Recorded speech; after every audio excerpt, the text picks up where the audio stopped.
sais pas quand je me guérirai de ma maladresse.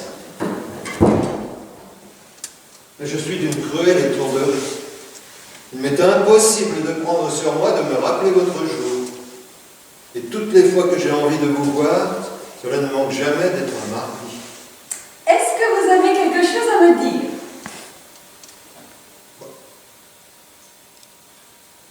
Non. Mais en le supposant, je ne le pourrai pas, car c'est un hasard que vous soyez seul. Et vous allez avoir d'ici à un quart d'heure une cohue d'amis intimes qui me fera sauver, je vous en avertis.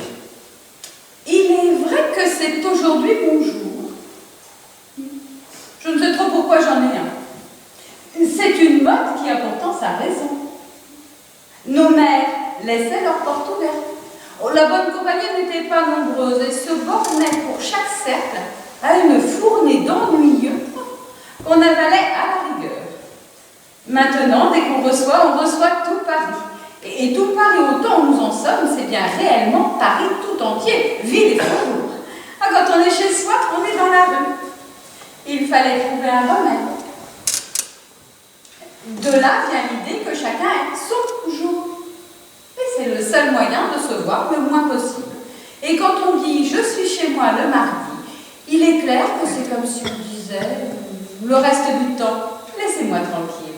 Je n'en ai que plus de tort de venir aujourd'hui, puisque vous me permettez de vous voir dans la semaine. Prenez votre parti et mettez-vous là. Si vous êtes de bonne humeur, vous parlerez. Sinon, chauffez-vous.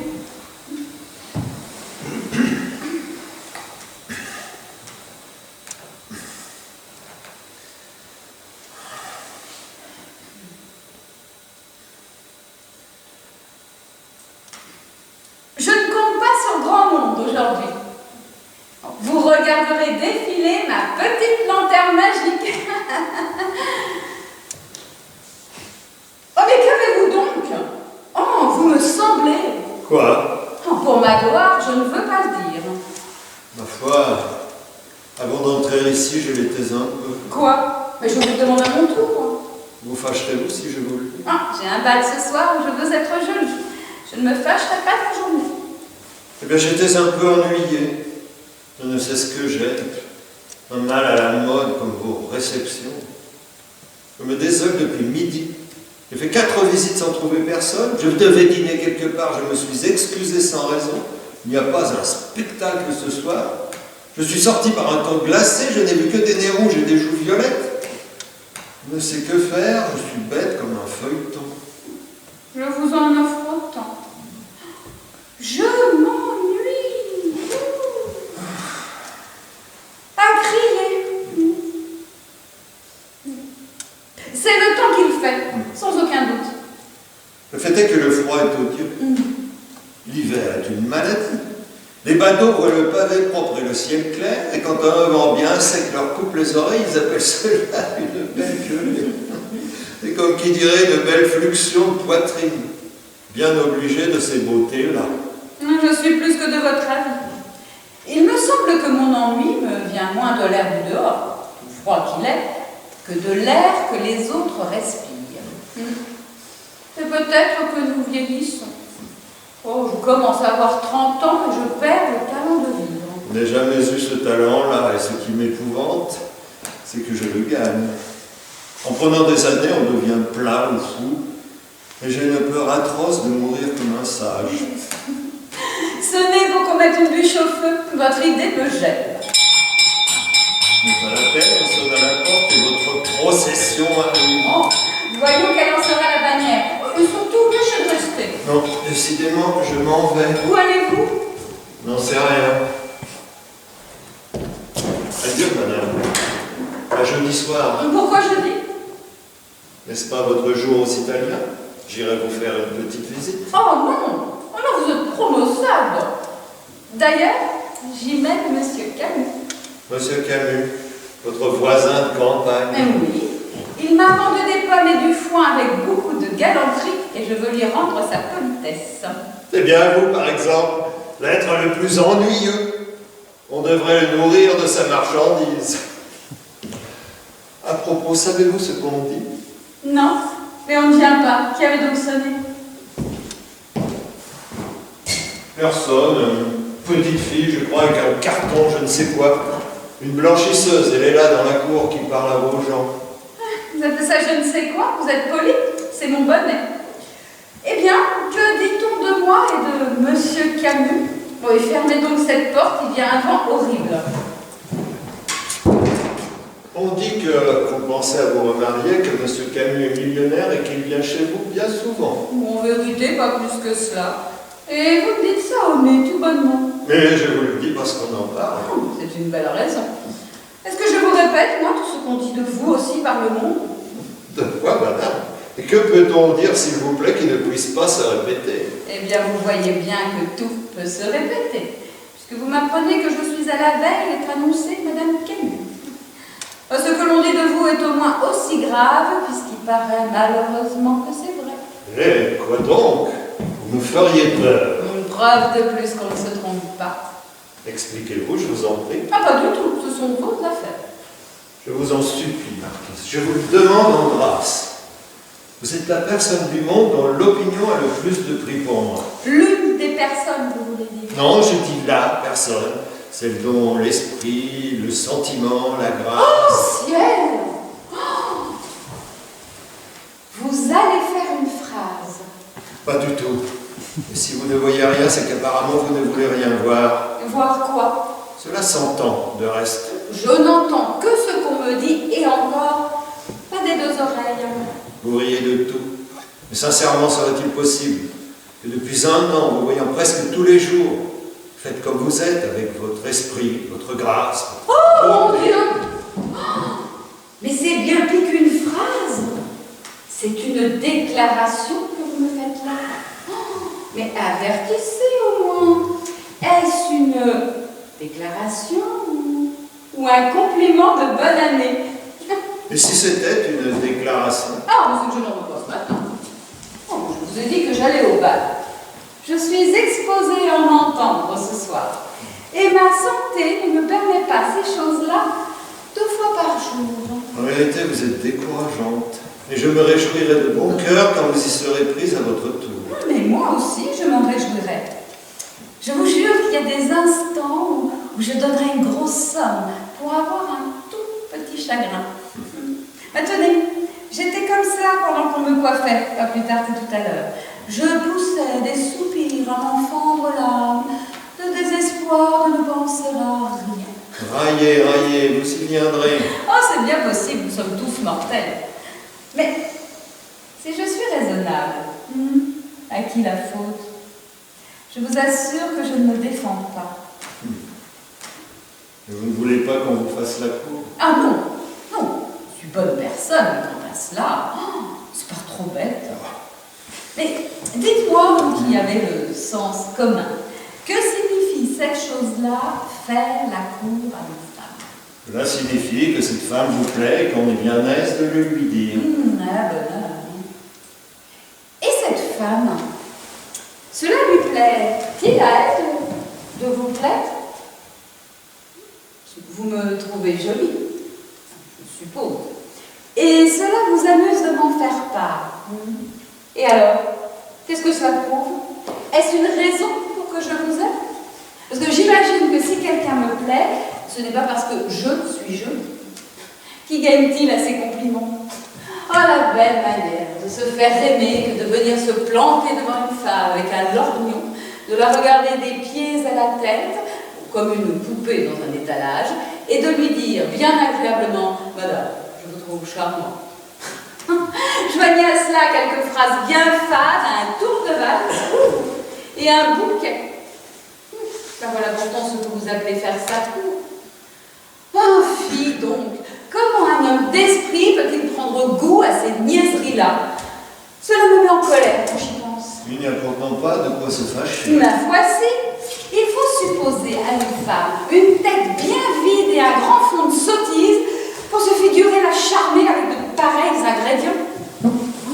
Mais croyez-vous que ce soit bien divertissant de passer sa vie au milieu d'un déluge de fadaises? Oh, et d'avoir, du matin au soir, les oreilles pleines de balivernes.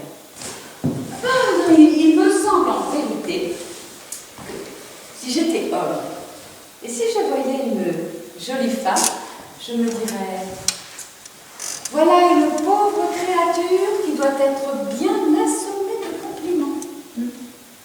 Je l'épargnerais, j'aurais pitié d'elle. Et si je voulais essayer de lui plaire, je lui ferais l'honneur de lui parler d'autre chose que de son malheureux visage. Mais non, toujours vous êtes jolie, et puis encore jolie. Oh, mais mon Dieu, on le sait bien. Voulez-vous que je vous dise, vous autres hommes à la mode, vous n'êtes que des confiseurs déguisés. Eh bien, madame, vous êtes charmante, prenez-le comme vous voudrez. On sonne à nouveau. Adieu, je me sauve. Attendez, j'avais à vous dire, je ne sais plus ce que c'était. Ah oui, passez-vous, par hasard, du côté de chez Faussin dans vos courses. Et ce ne sera pas par hasard, madame, si je puis vous être bon à quelque chose. Encore un compliment. Mon Dieu, que vous m'ennuyez. Non, c'est cette bague que j'ai cassée. Alors, je pourrais l'envoyer tout bonnement, mais il faut que je vous explique. Tenez. Voyez-vous, c'est le chaton. Il y a une pointe là. Mais vous voyez bien, n'est-ce pas? Cela s'ouvrait par le côté, par là.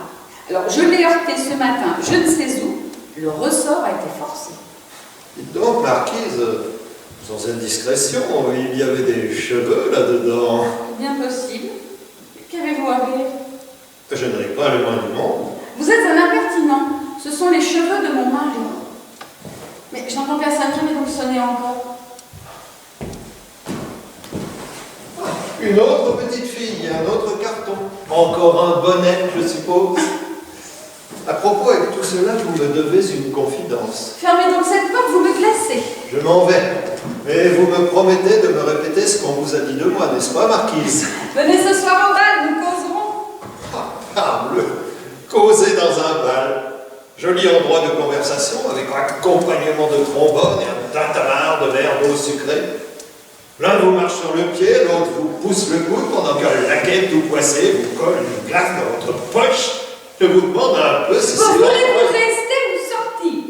Je vous répète que vous m'enrhumez. Et puis, puisque personne ne vient, qu'est-ce qui vous chasse? C'est que je me sens malgré moi de si mauvaise humeur que je crains vraiment de vous excéder.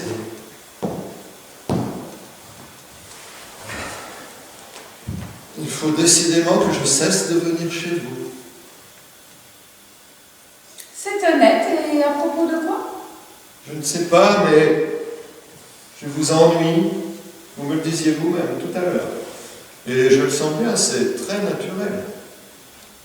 C'est ce malheureux logement que j'ai là en face. Je ne peux pas sortir sans regarder vos fenêtres. Et j'entre ici machinalement, sans réfléchir à ce que j'y viens faire. Si je vous ai dit que vous m'ennuyez, c'est que ce n'est pas une habitude. Non, sérieusement, vous me feriez de la peine. J'ai beaucoup de plaisir à vous voir. Vous, pas du tout. Savez-vous ce que je vais faire? Non.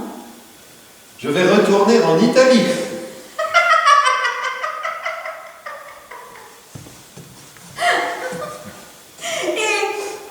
Et que dira mademoiselle? Quelle demoiselle, s'il vous plaît? Mademoiselle, je ne sais qui, mademoiselle, votre protégée. Est-ce que je sais le nom de vos danseuses? Ah, c'est donc là ce beau propos qu'on vous a tenu sur mon compte. Est-ce que vous le niez? C'est un conte à dormir debout. Il est fâcheux qu'on vous ait vu très distinctement au spectacle avec un certain chapeau rose à fleurs, comme il n'en fleurit qu'à l'opéra. Vous êtes dans les cœurs, mon voisin. Cela est connu de tout le monde.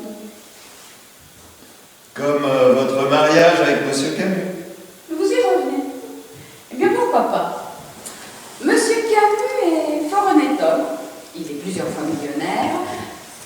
Son âge, bien, très respectable, est juste à moi pour un mari. Je suis veuve et il est garçon.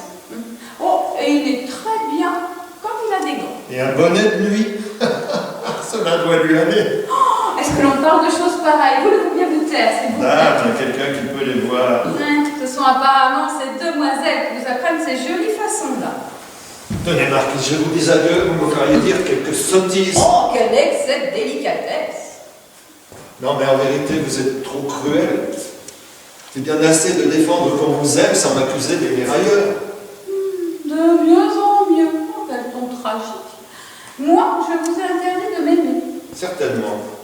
Enfin, de vous en parler, du moins. Eh bien, je vous le permets. Voyons votre éloquence.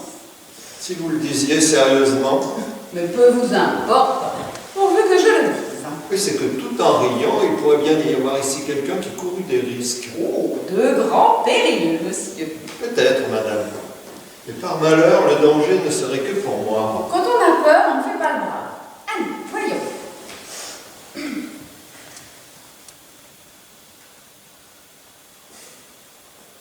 Eh bien, vous ne dites rien? Alors, vous me menacez, je m'expose et vous ne bougez pas. Eh bien, je m'attendais au moins à vous voir vous précipiter à mes pieds, comme Rodrigue, ou Monsieur Camus lui-même. Il serait déjà à votre place. Cela vous divertit donc beaucoup de vous moquer du pauvre monde. Et cela vous surprend donc bien que l'on ose vous braver en face? Prenez garde. Si vous êtes brave, j'ai été hussard, moi, madame. Je suis bien aise de vous le dire. Voilà, bonhomme, une déclaration de hussard. Ah, cela doit être curieux, je n'en ai jamais vu de ma vie. Oh, voulez-vous que j'appelle ma femme de chambre? Je suis sûre qu'elle saura vous répondre. Vous me donnerez une représentation. Encore cette sonnerie. Adieu donc, marquise.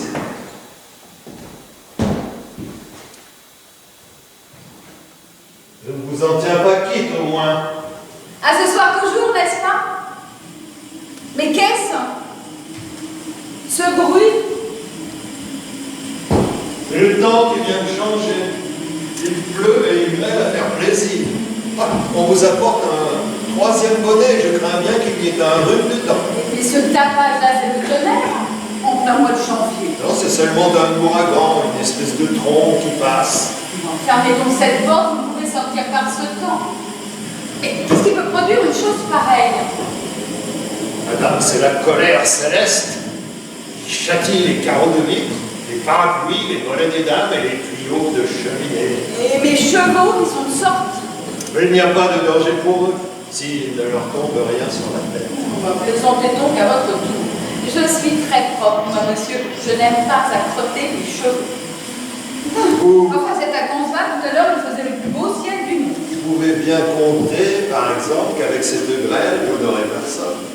Voilà un jour de moins parmi vos jours. Non pas, puisque vous êtes venu.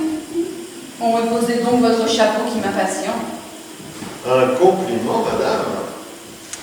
Prenez garde. Vous qui faites profession de les haïr, on pourrait prendre les vôtres pour la vérité. Mais je vous le dis et c'est très vrai. Vous me faites grand plaisir en venant me voir. Alors, laissez-moi vous aimer. Mais je vous le dis aussi. Cela ne me fâche pas le moins du monde.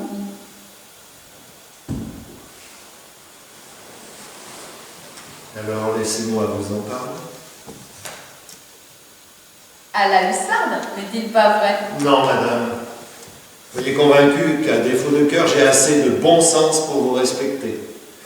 Il me semble qu'on a bien le droit, sans offenser une personne qu'on respecte, Et d'attendre que la pluie soit passée, n'est-ce pas? Vous êtes entré ici tout à l'heure sans trop savoir pourquoi. Vous l'avez dit vous-même. Vous étiez ennuyé, vous ne saviez que faire. Vous pouviez même passer pour assez grognon. Si vous aviez trouvé ici 3 personnes, les premières venues là, au coin du feu, vous parleriez à leur qu'il est littérature ou chemin de fer, et après quoi vous seriez dîner. C'est donc parce que je me suis trouvée seule que tout à coup vous vous êtes senti obligé, oui c'est ça, obligé, pour votre honneur, de me faire cette cour, cette éternelle, cette insupportable cour. Non mais qui est une chose si ridicule, si inutile, si rebattue. Mais qu'est-ce que je vous ai donc fait? Qu'il vienne ici une visite, vous allez peut-être avoir de l'esprit, mais je suis seule et vous voilà plus banal qu'un vieux couplet vaudeville. Et vite, vous abordez votre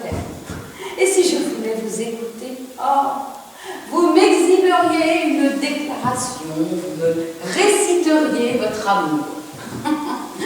Voulez-vous que je vous dise de quoi les hommes ont l'air en pareil cas?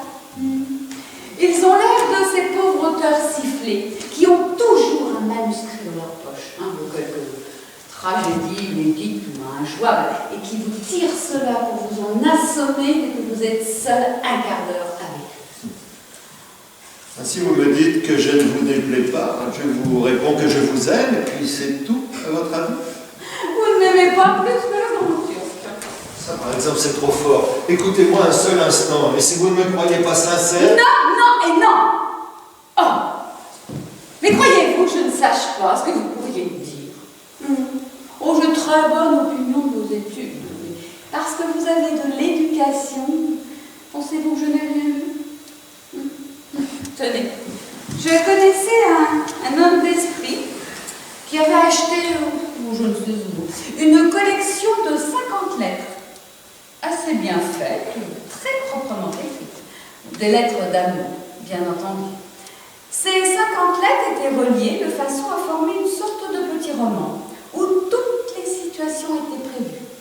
Il y en avait pour les déclarations, pour les dépits, pour les espérances, pour les moments d'hypocrisie où on se rabat sur l'amitié, pour les brouilles, pour les désespoirs, pour les instants de jalousie, pour les moments de mauvaise humeur, et même pour les jours de pluie comme aujourd'hui. J'ai lu ces lettres. Alors l'auteur prétendait, dans une sorte de préface, en avoir fait l'usage pour lui-même et n'avoir jamais trouvé une femme qui ne résista plus tard que le 33e numéro. Eh bien, j'ai résisté, moi, à toute la collection. Alors je vous demande un peu si vous pourriez vous flatter de m'apprendre quelque chose de nouveau. Vous êtes bien blasée, marquise. Des injures. Oh, j'aime mieux ça. C'est moins fade que de sucreries. Oui, en vérité, vous êtes bien blasée. Mais si c'est ce que vous croyez, mais pas du tout. Comme une vieille Anglaise, mère de 14 enfants. Oh, comme la plume qui danse sur mon chapeau. Vous vous figurez donc que c'est une science bien profonde de vous savoir tous par cœur. Mais il n'est pas besoin d'étudier pour apprendre. Il n'y a qu'à vous laisser faire. Réfléchissez. C'est un calcul bien fin. Les hommes assez braves, pour épargner nos pauvres oreilles et ne pas tomber dans la sucrerie, sont extrêmement rares. Bon, d'un autre côté, il n'est pas contestable que dans ces tristes instants où vous tâchez de mentir pour essayer de plaire, vous vous ressemblez tous comme des capucins de Caen. Bon, heureusement pour nous, la justice du ciel n'a pas mis à votre disposition un vocabulaire très varié. Vous avez tous, comme on dit, qu'une chanson, en sorte que le seul fait d'entendre les mêmes phrases, la répétition des mêmes mots, des mêmes gestes à prêter, des mêmes regards tendres, le spectacle seul de ces figures diverses, plus ou moins bien par elles-mêmes, mais qui ont toutes, dans ces moments funestes, la même physionomie humblement conquérante. Cela nous sauve par l'envie de rire, ou du moins du cinq-ennui. Si j'avais une fille, et si je voulais la préserver de ces entreprises qu'on appelle dangereuses, je me garderais bien de lui défendre ou d'écouter les pastorales de ces valseurs. Je lui dirais simplement, on n'écoute pas un seul, écoute-les tous. Ne ferme pas le livre, ne marque pas la page, laisse-le ouvert. Laisse ces messieurs te raconter leurs petites drôleries. Et si par malheur il y en a un qui te plaît, ne t'en défends pas. Attends seulement. Il en viendra un autre qui te dégoûtera de tous les deux. Voilà, mon enfant, tu as 15 ans, et bien je suppose que cela ira jusqu'à 30. Et ce sera toujours la même chose. Voilà mon histoire de ma science. Appelez-vous cela être blasé. Horriblement. Si ce que vous dites est vrai. Mais cela semble si peu naturel que le doute pourrait être permis. Qu'est-ce que cela me fait que vous me croyez ou non? Encore mieux. Quoi? Est-ce bien possible? À votre âge, vous méprisez l'amour? Les paroles d'un homme qui vous aime vous font l'effet d'un méchant roman? Ses regards, ses gestes, ses sentiments vous semblent une comédie? Vous vous piquez de dire vrai et vous ne voyez que mensonge dans les autres? D'où revenez-vous donc, marquise? Qu'est-ce qui vous a donné ces maximes-là? Je reviens de loin, mon voisin. Oui, de nourrice. Les femmes s'imaginent qu'elles savent toutes choses au monde. Elles ne savent rien du tout. Je vous le demande à vous-même. Quelle expérience pouvez-vous avoir?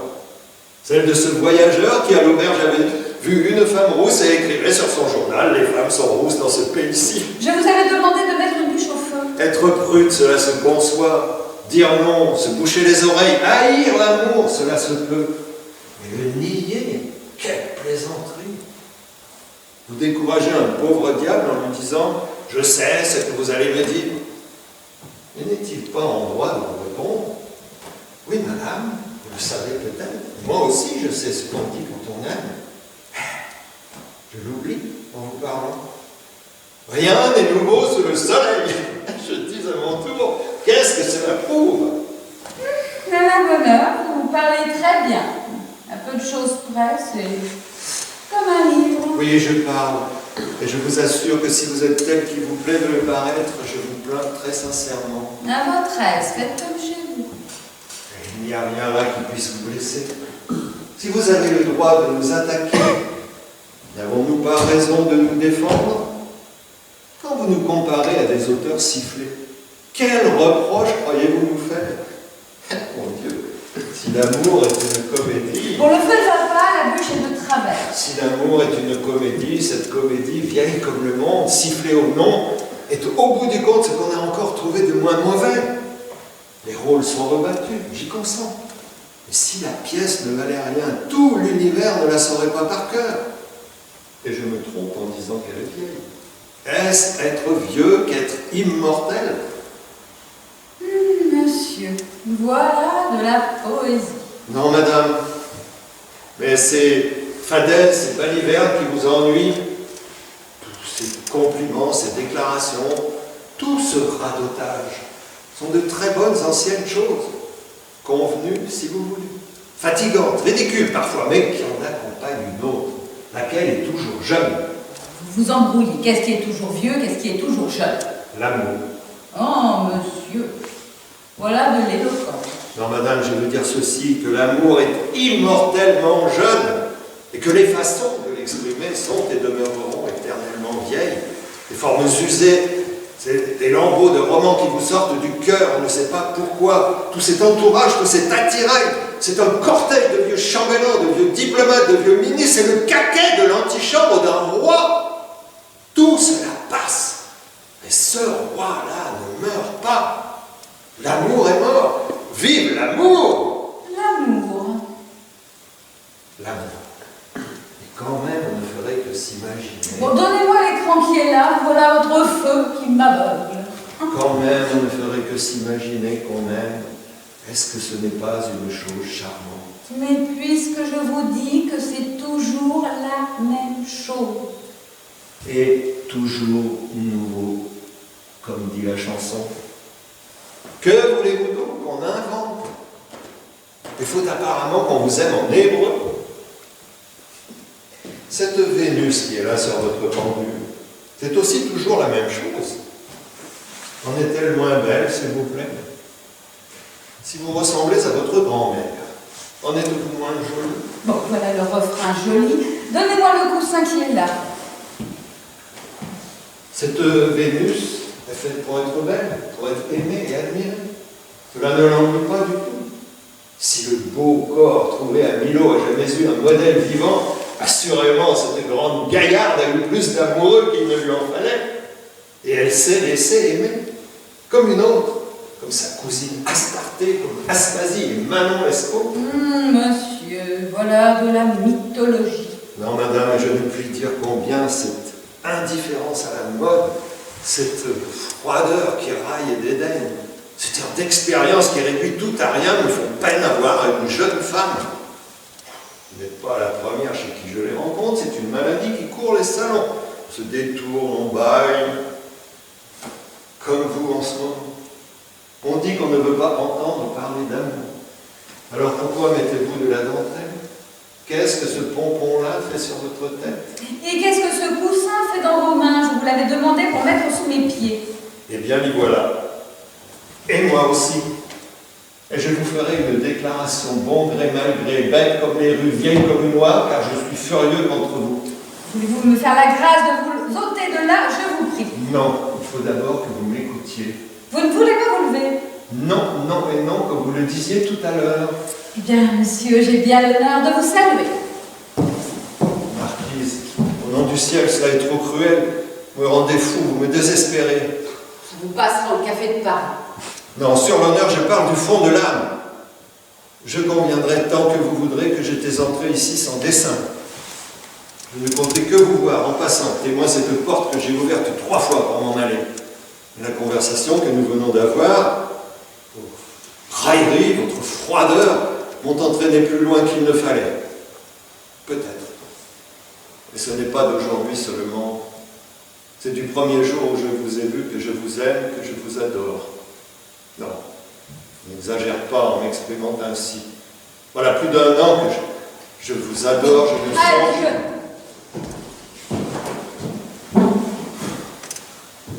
La vérité est que cette porte est glaciale. Ah, Marquise, vous vous moquez de moi. Vous voilà debout. Oui, je m'en vais, pour ne plus jamais vous revoir. Prenez ce soir au bal, je vous garde une valse. Jamais, jamais je ne vous reverrai. Je suis au désespoir, je suis perdu. Et qu'avez-vous? Je suis perdu. Je vous aime comme un enfant et je vous jure sur ce qu'il y a de plus sacré au monde. Mon adieu. C'est moi qui sors, madame. Restez, je vous en supplie. Je sens combien je vais souffrir. Mais enfin, monsieur, qu'est-ce que vous me voulez? Mais madame, je désirerais... Eh ben quoi? Car enfin vous m'impatientez. Si vous vous imaginez que je vais être une de vos maîtresses et hériter de vos chapeaux roses, je vous préviens qu'une pareille idée fait plus que de me déplaire, elle me révolte. Vous, Marquise? Mais s'il était possible, ce serait ma vie entière que je mettrais à vos pieds. Ce serait mon nom, mes biens, mon honneur même que je voudrais vous confier. Moi, vous confondre un seul instant. Moi, je ne dis pas avec ces créatures dont vous me parlez que pour me chagriner, mais avec aucune femme au monde. L'avez-vous bien pu supposer? Croyez-vous si dépourvu de sens?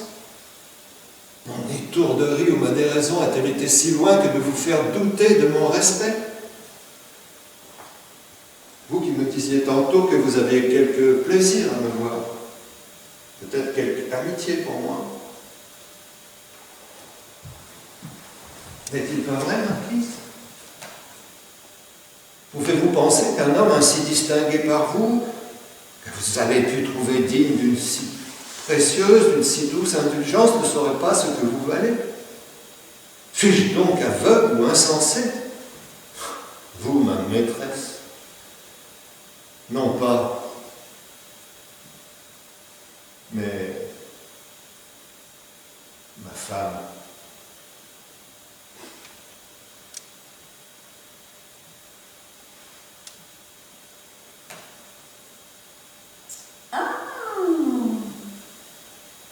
Eh bien, si vous aviez dit ça en arrivant, nous ne nous serions pas disputés. Alors comme ça, vous voulez m'épouser? Oui, j'en meurs d'envie, je ne pense pas à autre chose depuis 1 an. Je donnerai mon sang pour qu'il me soit permis d'avoir la plus légère espérance. Ah, attendez, vous êtes plus riche que moi? Oh, je ne crois pas, mais qu'est-ce que cela vous fait? Ne parlons pas de ces choses-là, je vous en supplie. Votre sourire en ce moment me fait frémir d'espoir et de crainte. Un mot? Par grâce, ma vie est dans vos mains. Je vais vous dire 2 proverbes. Le premier, c'est qu'il n'y a rien de tel que de s'entendre. Par conséquent, nous causerons de ceci. Ce que j'ai osé vous dire ne vous déplaît donc pas? Mais non. Le second proverbe, le voici. C'est qu'il faut qu'une porte soit ouverte ou fermée. Or, voilà 3/4 d'heure que celle-ci, grâce à vous, n'est ni l'un ni l'autre. Et cette chambre est parfaitement gelée. Par conséquent, vous allez me donner le bras pour aller dîner chez ma mère. Et après, vous irez chez Faussin. Chez Faussin, madame, pourquoi faire? Ma bague. Ah, c'est vrai, j'avais oublié. Eh bien, votre bague, marquise? Oh, Marcus, dites-vous. Eh bien, à ma bague, il y a justement sur le château une petite couronne de marquise.